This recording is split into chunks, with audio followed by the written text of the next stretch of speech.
మీ business ఏదైనా మీ ఊర్లో promotion చేయాలంటే అది సుమన్ టీవీతోనే సాధ్యం. ఇప్పుడే సంప్రదించండి. హాయ్ హలో నమస్తే వెల్కమ్ టు సుమన్ టీవీ. నేను మీ సుకన్య. ముందుగా మా సుమన్ టీవీ ప్రేక్షకులందరికీ ఉగాది శుభాకాంక్షలు. టీడీపీకి నెల్లూరు పార్లమెంటులో ఉపాధ్యక్షుడిగా ఉంటూ కందుకూరు నియోజకవర్గానికి అలుపెరగని సేవలు చేస్తూ ఏ టైంలో అయినా సరే అన్నా అని పిలవగానే పలికే మన ఆత్మీయ నాయకుడు ఇంటూరి రాజేష్ గారికి చిన్న చిట్ చాట్ ప్రోగ్రామ్. నమస్తే రాజేష్ గారు. సార్ స్టార్టింగ్ మిమ్మల్ని క్వశ్చన్స్ అడిగి ఇబ్బంది పెట్టాను కానీ చెప్పండి సార్, బిజినెస్ మ్యాన్ గా ఉన్న మీరు ఈ రోజు సడన్ గా రాజకీయాలలోకి రావడానికి కారణం ఏంటి?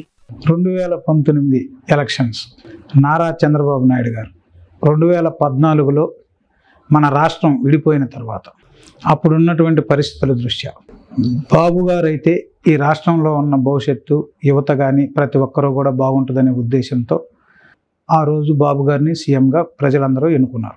ఆ తరువాత అదే క్రమంలో అమరావతిని రాజధానిగా ఎంపిక చేసి అక్కడ ఉన్నటువంటి రైతులందరినీ ఒప్పించి ఒక సిటీ డెవలప్మెంటు ఎలా ఉండాలనే ఫ్యూచర్ ప్లాన్ తోటి బాబు గారు స్టార్ట్ చేశారు. ఆ డెవలప్మెంటు కొన్ని పరిణామాలు జరుగుతూ రోడ్లు వర్క్లో అవి జరుగుతున్నప్పుడు ఎలక్షన్ వచ్చేది. మళ్ళీ ఆ ఎలక్షన్లో మళ్ళీ బాబు గారే సీఎం అయితే ఈ రాష్ట్రం ఈ దేశంలో ఉన్నటువంటి రాష్ట్రాలన్నింటిలో కల్లా ముందులో ఉంటుందనే ఉద్దేశంతో ప్రతి ఒక్కరూ కూడా ఎవరైతే బాబు గారు ఆ రోజు చేసినటువంటి అభివృద్ధి హైదరాబాదులో ఆ రోజు ఉన్నటువంటి ఉమ్మడి ఆంధ్రప్రదేశ్ రాష్ట్రంలో ప్రతి ఒక్కరూ కూడా ఈరోజు నాతో సహా బాబు గారి దయతో ఆయన ఆ రోజు చూపినటువంటి ముందు చొరవతో సెటిల్ అయ్యాం. ఆ రోజు నుంచి మేమందరం ఒకటే కోరుకున్నాం, బాబు గారు ముఖ్యమంత్రిగా ఉంటే మనలాంటి వాళ్ళు ఏ రాష్ట్రంలో ఉన్నా బాగుండారు, మన రాష్ట్రంలో మనం మళ్ళీ వెళ్ళి అక్కడ మన రాష్ట్రాన్ని అభివృద్ధి పరిచే దాంట్లో మనం కూడా భాగస్వాములు అవ్వాలా. అలా అవ్వాలంటే మళ్ళీ బాబు గారే ఈ రాష్ట్రానికి ముఖ్యమంత్రి అవ్వాలని చెప్పి మేమందరం కూడా వచ్చి ఎలక్షన్లో పాల్గొన్నాం. ఇక్కడ రామారావు గారు ఆ రోజు ఎలక్షన్లో పోటీ చేయడం జరిగింది. ఆయన కోసం కూడా మేమందరం కూడా కృషి చేశాం. అనుకోని పరిస్థితుల్లో ఈ రాష్ట్రంలో వైసీపీ పాలనలో వైసీపీ ప్రభుత్వం వచ్చిన తర్వాత పరిణామాలు కూడా మీరు అందరూ చూస్తూనే ఉన్నారు. కాబట్టి బాబు గారే రావాలనే ఉద్దేశంతో రాష్ట్రం విడిపోయిన తర్వాత జరిగిన పరిణామాలు నిన్న జరిగిన పరిణామాలను కూడా చూసి ప్రతి ఒక్కరూ కూడా భయపడే పరిస్థితి వచ్చింది ఈ వైసీపీ ప్రభుత్వం తర్వాత.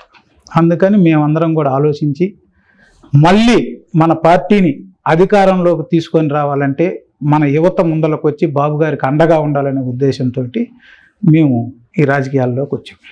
అయితే ఇప్పుడు రాజకీయాలలోకి రావడానికి మీకు బాబు గారి ఇన్స్పిరేషన్ అంటారా? తప్పకుండా. డిజిటల్ మీడియా చూసినా, ప్రింట్ మీడియా చూసినా, ఎలక్ట్రానిక్ మీడియా చూసినా హల్చల్ గా మారి మోగుతున్న పేరు ఇంటూరి రాజేష్. దాని పేరు మీ స్పందన ఏంటి? ఈరోజు ప్రతి ఒక్కరూ కూడా కందుకూరు నియోజకవర్గంలో మాట్లాడుకుంటున్నారంటే ఆ రోజు ఉన్నటువంటి పరిస్థితుల్లో డాక్టర్ దివి శివరాం గారు, నేను అప్పుడున్న పరిస్థితుల దృష్ట్యా రామారావు గారికి ఎలక్షన్లు అయిపోయిన తర్వాత అతని మీద వైసీపీ ప్రభుత్వం కక్షపూరితంగా బిజినెస్ల మీద అటాక్ చేయటం, ఆయన క్వారీలన్నీ కూడా మూపించటం, ఆ తరువాత ఆరోగ్య కారణాలతోటి కొంత రామారావు గారు విశ్రాంతి తీసుకోవటం, అప్పుడున్న పరిస్థితుల దృష్ట్యా మాజీ శాసనసభ్యులు దివి శివరాం గారు, నేను వచ్చి ఇక్కడ నేను తిరుగుతూ ఉన్నప్పుడు అప్పుడున్న పరిస్థితుల్లో పంచాయతీ ఎలక్షన్స్ వచ్చినాయి. ఆ పంచాయతీ ఎలక్షన్స్లో పార్టీ క్యాడర్ బలంగా ఉంది, ముందర ఉన్నటువంటి అనుభవజ్ఞుడైన నాయకుడు, ఆ తరువాత రాబోయే రోజుల్లో మనకు అవకాశం వస్తే పార్టీ తరఫున మనం కూడా యాక్టివ్గా ఉంటే భవిష్యత్తు ఉంటుందనే ఉద్దేశంతో నేను తిరుగుతూ ఉన్నాను. ఆ పరిస్థితుల్లో పంచాయతీ ఎలక్షన్లో పెద్ద ఆయన సహకారం, నేను నా తోడ్పాటుతోటి ప్రతి ఒక్క పంచాయతీలో తిరిగి పార్టీ కోసం ప్రతి గ్రామంలో కూడా క్యాండిడేట్ని పెట్టడం జరిగింది. ఆ పెట్టినటువంటి క్రమంలో రాష్ట్రంలో చాలా దిక్కల ఉన్నటువంటి పరిస్థితుల్లో మేము 14 నుంచి 16 పంచాయతీలు కూడా గెలవడం జరిగింది. ఆ విధంగా పెద్ద ఆయన మేము కలిసి ఈ నియోజకవర్గంలో తిరుగుతూ ఆయన సలహాలు తీసుకుంటూ వర్క్ చేస్తూ వస్తూ ఉన్నాం. 2019లో టీడీపీ ఓడిపోయింది. టీడీపీ ఓడిపోయినప్పుడు పెద్ద పెద్ద నాయకులందరూ కూడా మాకెందుకులే అన్న ఉద్దేశంతో కానీ ఏదో సదుద్దేశంతో వెనకం చేసేశారు. కానీ మీరు అలా కాకుండా సీనియర్ నాయకుల సలహాలు తీసుకొని ఏ మాత్రం వెనుకంజ వేయకుండా కందుకూరి నియోజకవర్గానికి చాలా సేవలు చేశారు. మరి ఇప్పుడు మీరున్న సిచ్యువేషన్ లో నాయకులు కానివ్వండి, కార్యకర్తలు కానివ్వండి, అందరూ మీ వెనక ఉన్నారని అనుకుంటున్నారా? అంటే సపోర్ట్ చేస్తున్నారా మీకు? మీరు అడిగిన ప్రశ్నకమ్మా, ఆ రోజు ఏ రోజైతే మేమందరం నేను ఆ పాండమిక్ అంటే వైసీపీ ప్రభుత్వం గాలిలో వచ్చిన తర్వాత అందరూ భయపడ్డ మాట వాస్తవమే. కానీ కందుకూరు నియోజకవర్గంలో పార్టీ కార్యకర్తలు బలంగా ఉన్నారు. ఇటువంటి క్రమంలో ఒక చిన్న అనిశ్చితే తప్పించి పార్టీ అంతా క్యాడర్ గట్టిగా ఉంది. ఇక్కడ ఉన్న పరిస్థితుల దృష్ట్యా ఒక ఆఫీస్ ఏర్పాటు చేసి మనం కూడా ఒక కార్యకర్తలాగా ఏ కార్యకర్తకి ఇబ్బంది వచ్చినా మనం ఒక దగ్గర కూర్చొని పరిష్కారం చేసుకుందామని చెప్పి ఇదే ఆఫీసు మనం కూర్చున్నదే ఓపెన్ చేశాం. ఆ తర్వాత జరిగిన పరిణామాల్లో బాబు గారు కుర్రోడు యాక్టివ్గా ఉన్నారని చెప్పి నాకు నెల్లూరు పార్లమెంటు ఉపాధ్యక్షుడిగా పదవి కూడా ఇచ్చారు. ఆ తరువాత బాబు గారు ఏ కార్యక్రమానికి పిలుపునిచ్చినా రెట్టింపు ఉత్సాహంతో కందుకూరు నియోజకవర్గంలో శివరాం గారి ఆధ్వర్యంలో మేమిద్దరం కూడా కలిసి యాక్టివ్గా ప్రతి ఒక్క ప్రోగ్రాం కూడా చేస్తూ ఉన్నాం. ఆ క్రమంలో ప్రతి ఒక్క విలేజ్కి మేము వెళ్ళినప్పుడు ఆ రోజు చూపించిన ప్రేమే ఈ రోజు కూడా పార్టీ క్యాడర్లో ఉంది. మా కొడుకు వచ్చాడు, మా అన్న వచ్చాడు, మా తమ్ముడు వచ్చాడు, మా బిడ్డ వచ్చాడు అని చెప్పి ఎంత ఇబ్బందికర పరిస్థితుల్లో కూడా మనం ఆ విలేజ్ వైపుగా వెళ్తుంటే ప్రతి ఒక్కరు కూడా అన్న ఆగన్నా కలుద్దాం అని ప్రేమ ఆప్యాయతలతోటి ఆ రోజు వచ్చినందుకు ఈ రోజు కూడా ప్రతి ఒక్కరు మనసులో ఉన్నానంటే కష్టకాలంలో వచ్చాడు మావాడు మమ్మల్ని వదిలిపెట్టడు అనే ఉద్దేశంతో ప్రతి ఒక్కరూ ప్రేమ ఆప్యాయత చూపిస్తుంటే చాలా సంతోషంగా ఉంది. వాళ్ళ కోసం ఎంత దూరమైనా ఎంత కష్టమైనా చేయడానికి నేను రెడీగా ఉన్నా. యాక్చువల్ గా పోటీ అనేది రెండు పార్టీల మధ్య ఉన్న ఇద్దరు మెయిన్ అభ్యర్థుల మధ్య జరుగుతుంది. కానీ ఇక్కడ మన కందుకూరి నియోజకవర్గంలో చూసుకున్నట్లయితే ఒకే పార్టీలో ఉన్న ఇద్దరు అభ్యర్థుల మధ్య జరుగుతుంది. దానిపైన మీ స్పందన ఏంటి? మీరు ఒక్కటి గమనించాలా, మేము కోరుకుంటుంది ఏంటంటే ఎవరైతే ఈ కందుకూరు నియోజకవర్గంలో బాగుంటుంది జనాల అభిప్రాయ సేకరణ తీసుకున్న తర్వాత మంచి నిర్ణయం తీసుకుంటే మేమందరం కూడా కలిసి పనిచేయడానికి సిద్ధంగా ఉన్నాం. పోటీ అనేది అవతల వ్యక్తి బలాబలాలను బట్టి మన అభ్యర్థిత్వం మీద ఉంటుంది.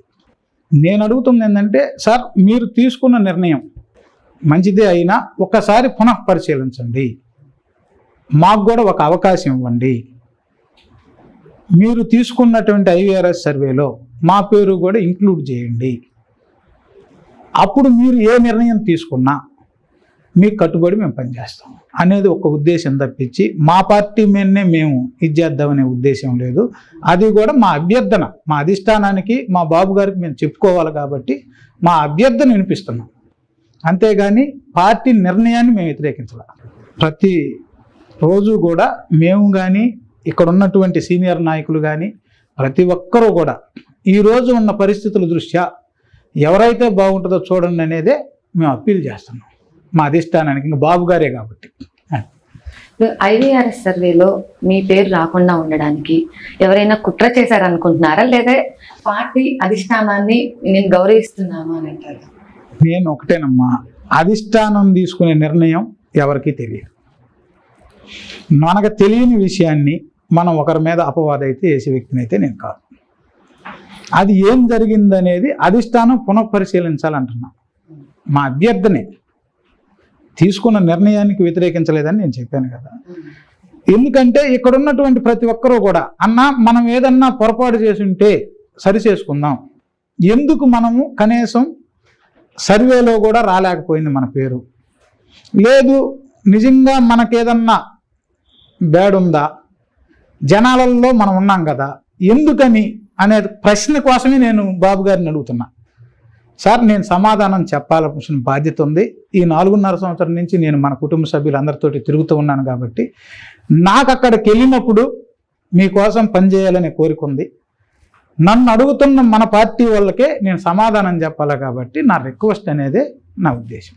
ఇప్పుడు ఒకవేళ సర్వేలో మీ నేమ్ ఇచ్చారనుకోండి, ఇప్పుడులాగే ఇంతకన్నా బెటర్గా ఇంకా మంచిగా మా కందుకూరు నియోజకవర్గానికి ఇలాగే సేవలు చేస్తారా, లేదంటే మీ బిజినెస్లు హైదరాబాద్ లో ఉన్నాయని విన్నాము, మళ్ళీ బిజినెస్ వైపు మొగ్గు చూపుతారా? అంటే సీట్ వచ్చింది కదా అని. అమ్మా ఒకటే చెప్తున్నా, సీట్ వచ్చిందనో సీటు రాలేదనో వెళ్ళిపోయే వ్యక్తిని అయితే నేను కాదు. అది ఎందుకు చెప్తున్నానంటే, నేను వచ్చినటువంటి పరిస్థితి ఈ నియోజకవర్గంలో ఉన్నటువంటి తెలుగుదేశం పార్టీ కుటుంబ సభ్యులు అలాగే 2,20,000 మంది ఓటర్లకి తెలుసు ఆ రోజు ఉన్నటువంటి పరిస్థితి.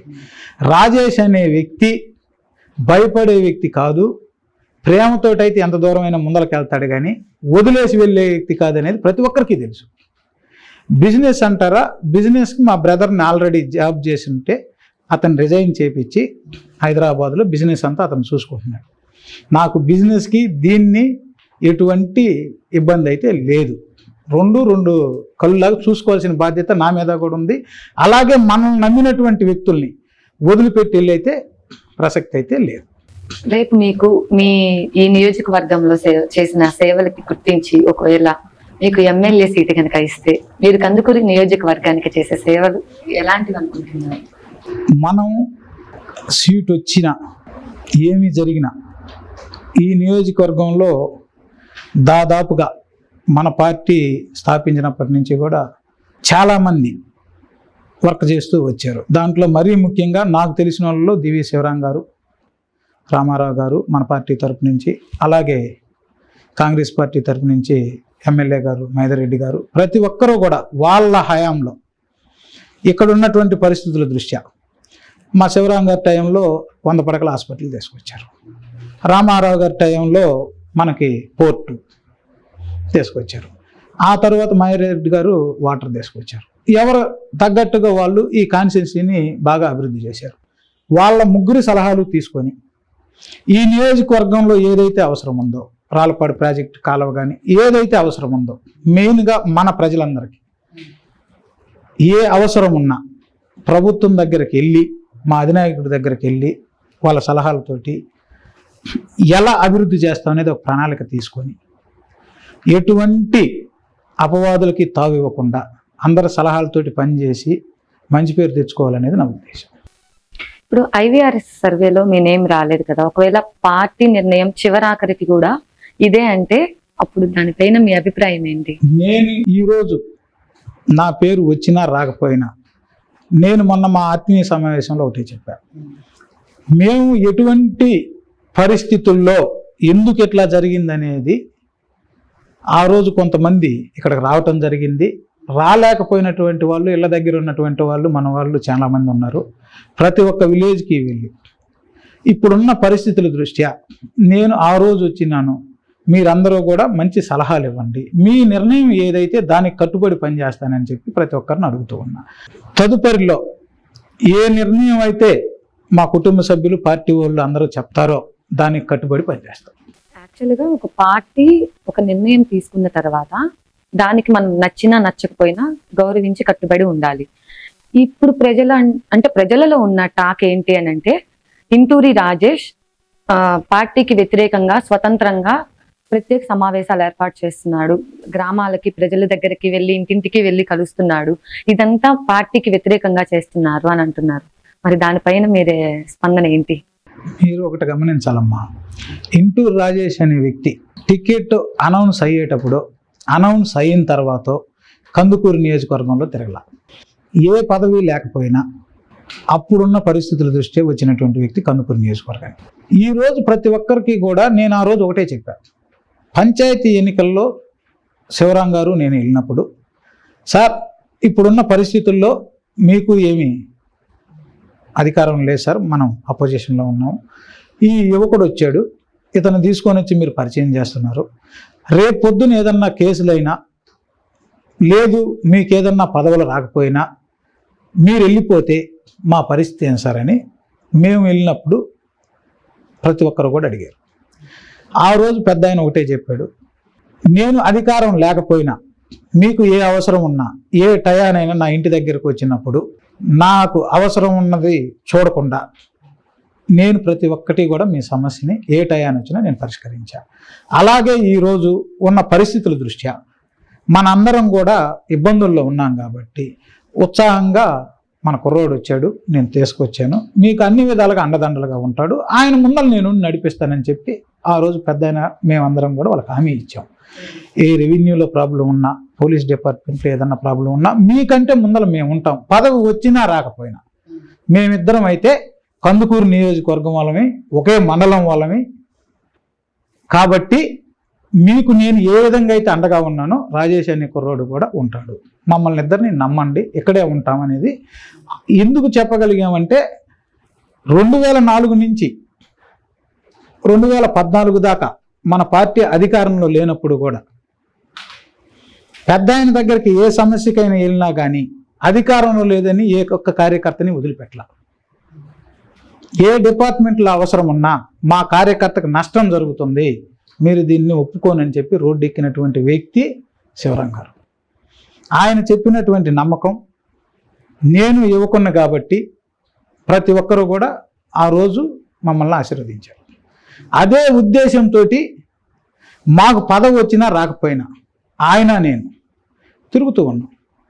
ఈరోజు ఆ అభిమానమే మమ్మల్ని మీరు ఎక్కడికి వెళ్ళొద్దు, మనకు మంచి జరిగిద్ది అని ప్రతి ఒక్కరూ చెప్తా ఉంటే మేము అడుగుతున్నాం ఏం చేద్దామని. కానీ మేము నిర్ణయం తీసుకున్నాం, మీరు దీనికి కట్టుబడమని చెప్పి మేము ఏ ఒక్క కార్యకర్తను అడగలం, మీ సలహాలు చెప్పండి అని అనేది మా ఉద్దేశం, కానీ వ్యతిరేకం అనేది మా ఉద్దేశం కాదు.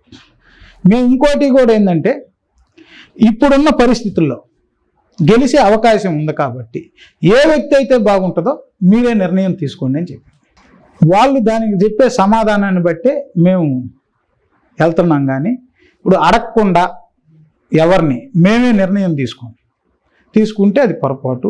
వ్యతిరేకించే విధానం పార్టీకి శివరాం గారు 2 సార్లు ఎమ్మెల్యే, 3 సార్లు కంటెస్టెడ్. ఆ తర్వాత జరిగిన పరిణామాల్లో కూడా పార్టీకి ఎవరైనా లాయల్గా ఉన్నాడంటే కందుకూరు నియోజకవర్గంలో శివరాం గారు.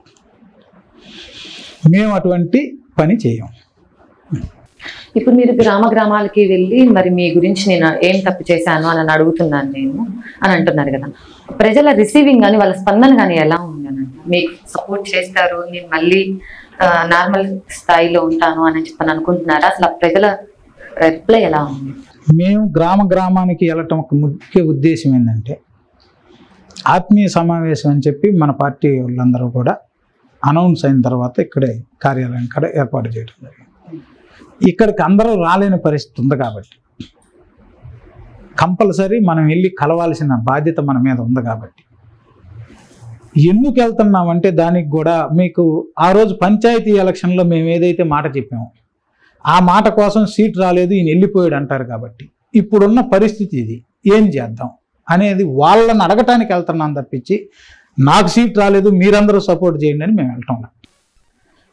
నేను చెప్పాను కదమ్మా, ఎప్పుడైతే మా బాధ్యత మేము పెంచుకున్నాం ఆ రోజున్న పరిస్థితుల దృష్ట్యా మేము ఆ నిర్ణయం తీసుకోవాల్సి వచ్చింది. ఎందుకంటే అక్కడ పోటీ చేయాల్సి ఉంటే ఆర్థిక పరిస్థితులే కాకుండా అండబలం అన్నీ కావాలి.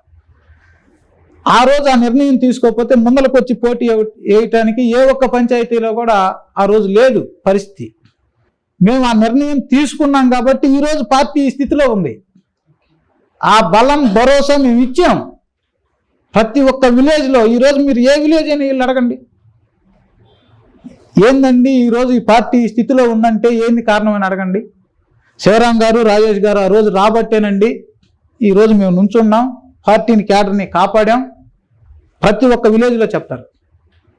అటువంటి బాధ్యత మా మీద పెట్టుకున్నాం కాబట్టి మేము వెళ్ళి అడగాల్సిన అవసరం ఉంది. అక్కడ అడగకపోతే పదవి రాలేదని పోయారనే అపవాదం మాకొద్దు. ఆ ఒక్క ఉద్దేశంతో నేను వెళ్ళి కూర్చొని మీరు నా వెనుకిడి తిరండి, వాళ్ళు చూపించే ప్రేమ ఆప్యాయత మీరు చూడండి, దాన్ని బట్టి మీకే అర్థమైంది. నేను మాటల్లో చెప్పేదానికంటే కూడా మీరు చూస్తే అర్థమైంది. అంతేకాని ఇప్పుడు నేనైతే పార్టీకి వ్యతిరేకంగా వెళ్ళి ఏ సమావేశాలు నిర్వహించట్లేదు, ఏ ఆత్మీయ సమావేశాలు నిర్వహించట్లేదు అంటారు. మీరు చూడొచ్చు, నేను మా లోకేష్ బాబు గారు పిలిచినప్పుడు కూడా ఒకటే చెప్పాను, సార్ మీరు ఏ నిర్ణయం తీసుకున్నా మేము పనిచేయడానికి సిద్ధంగా ఉన్నాం. ఈరోజు మేము ఈ పరిస్థితుల్లో ఉన్నాము, మేము ఇక్కడ పార్టీకి అండగా ఉన్నామంటే ఆ రోజు బాబు గారు చేసినటువంటి అభివృద్ధిలో మేమందరం అక్కడికి వెళ్ళి రియల్ ఎస్టేట్ చేయటం వల్ల బాగున్నాం కాబట్టి ఈరోజు మనకి ఈ రాష్ట్రంలో అవసరం ఉంది కాబట్టి మేమందరం మీకు అండగా ఉందామని వచ్చాను సార్. ఇక్కడ ఉన్నటువంటి పరిస్థితుల్లో మీరు మంచి నిర్ణయం ఆలోచించి తీసుకోవాల్సిన పరిస్థితి ఉంది సార్. ఎందుకంటే పార్టీ గెలిచే పరిస్థితి ఉంది, అభ్యర్థి మీద వ్యతిరేకత ఉందనేది ప్రతి ఒక్కరూ మాట్లాడుతున్నారు. కాబట్టి మీరు పునః పరిశీలించండి. పరిశీలించిన తర్వాత మీరు ఏ నిర్ణయం తీసుకున్నా మేము మీ పని చేయడానికి సిద్ధంగా ఉన్నాం సార్ అని చెప్పాను నేను. మరి మీరు ఇంత రిక్వెస్టెడ్ గా చేశాను, మాట్లాడాను అని అంటున్నారు కదా, మరి తర్వాత అధిష్టానం తీసుకునే నిర్ణయం ఎలా ఉండబోతుంది అని మీకేమన్నా ఒక ఐడియా ఉందా? ఒకటేనమ్మా, అధిష్టానం ఈ రోజు ఉన్న పరిస్థితుల్లో ప్రతి ఒక్క సీటు కూడా ఇంపార్టెంట్. సీట్ అనౌన్స్ అయిన తర్వాత ఉన్న పరిస్థితులు ఎప్పటికప్పుడు రివ్యూ జరుగుతూనే ఉంది. మంచి నిర్ణయం వస్తుందని మా నమ్మకం. ప్రతి ఒక్కరూ కూడా అదే ఆలోచనతో పనిచేస్తూ ఉన్నారు. ఎవరం చేసినా చంద్రబాబు నాయుడు గారు ముఖ్యమంత్రి అవ్వాలనే కాబట్టి మంచి నిర్ణయం వస్తుందని ఆశిస్తున్నాం. సమయాన్ని మా సుమన్ టీవీకి అందించినందుకు మరొకసారి ఉగాది శుభాకాంక్షలు తెలియజేసుకుంటూ నమస్కారం. నమస్తే అండి. సుమన్ టీవీ ప్రేక్షకులందరికీ ఉగాది శుభాకాంక్షలు.